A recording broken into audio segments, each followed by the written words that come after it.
స్వర్గీయ నందమూరి తారక రామారావు ఇచ్చిన స్ఫూర్తితో పేదవాడికి కడుపు నిండా అన్నం పెట్టడమే ఎన్డీఏ కూటమి లక్ష్యమని టీడీపీ రాష్ట్ర అధ్యక్షులు గాజువాక ఎమ్మెల్యే పల్లా శ్రీనివాసరావు అన్నారు.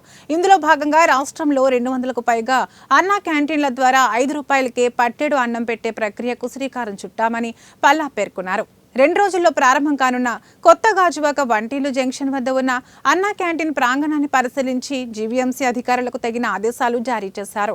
పరిశుభ్రమైన వాతావరణంలో రుచికరమైన భోజనాన్ని అందించాలని సూచించారు.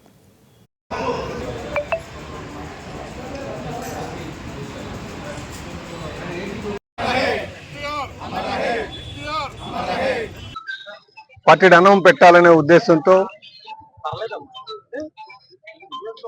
ముఖ్యమంత్రి అయినటువంటి శ్రీ నారా చంద్రబాబు నాయుడు గారు అన్నా క్యాంటీన్ ని ప్రారంభించడం జరిగింది. కానీ గత ప్రభుత్వం, వైసీపీ ప్రభుత్వం వీటిలన్నింటినీ కూడా నిర్వీర్యం చేసి పేదవాడికి మట్టి పెట్టేటట్టుగా చేసినటువంటి సందర్భం.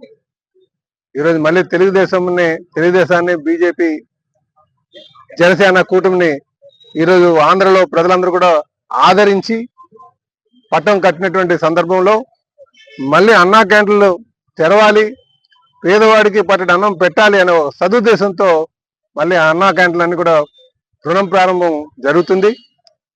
అయితే మొన్న ఎలక్షన్ కోడ్ ఉండడం వల్ల గత నెల మనం ప్రారంభించుకోలేకపోయాం.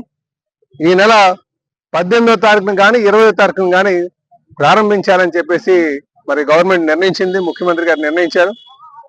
దీన్ని తెలుగుదేశం